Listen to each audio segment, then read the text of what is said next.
Hola, ¿qué tal amigos? Bienvenidos nuevamente a mi canal. Hoy les traigo la historia de Pedro Infante, el hombre más querido. Espero la disfruten, tanto como yo. Comenzamos. Pedro Infante era un imán para el público de México y de toda Latinoamérica. Y muchos pensaban que solo atraía a mujeres. Pues ¿qué creen? No, también al sexo masculino. Pedro Infante realizó muchos papeles en el cine. Ya había filmado la película de Los Tres García, haciendo el papel de Luis Antonio García. Con ese personaje, la gente lo sentía suyo. Y no se diga cuando filmó la película de Pepe el Toro. Su éxito y su ascenso quedó en la cumbre.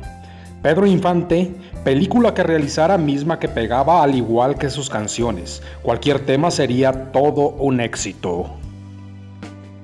Cuenta la historia que cierto día, Pedro caminaba por las calles del Zócalo, para ser exacto salía de la sombrerería Tardán.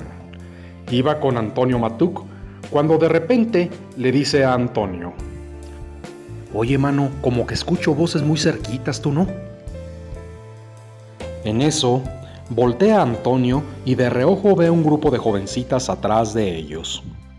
«Sí, Pedro, tienes razón, te están siguiendo, mano». Pedro sonríe y se detiene. Se da la vuelta y la saluda. Era un grupo de 6 jovencitas que comenzaron a abrazarlo y a gritar de la emoción. Y Pedro, muy complaciente, simplemente se dejaba querer. Pero eso sí, sujetaba muy bien sus cosas de valor, porque ya le habían ocurrido muchas experiencias desagradables. Una de las jovencitas sacó una libreta y comenzó a regalarle hojas a sus amigas.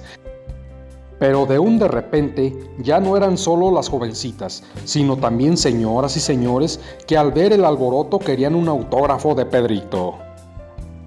En la estación de radio, la XCW, también ya se había hecho costumbre de que cada que se presentaba una actuación de Pedro Infante en calle Ayuntamiento número 52, las inmediaciones de la estación de radio se volvía un remolino de gente.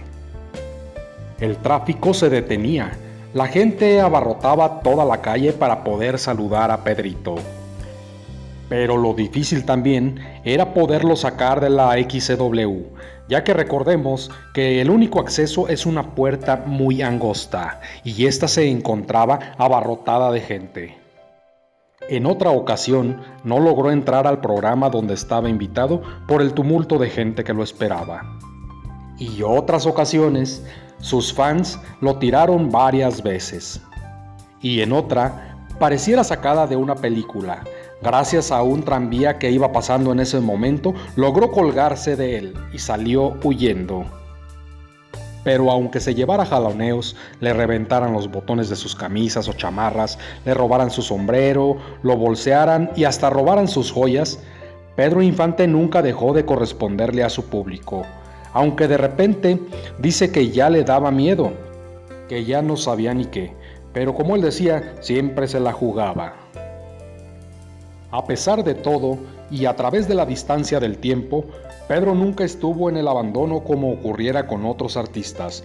Pedro Infante siempre ha sido un artista completo, el cual sigue dentro de los corazones de todo su público. Una figura que ni el paso del tiempo ha logrado borrar. Y bien amigos, así es como llegamos al final de nuestra emisión. Espero lo hayan disfrutado tanto como yo. Nos vemos en el siguiente video. Gracias, hasta la próxima y chao.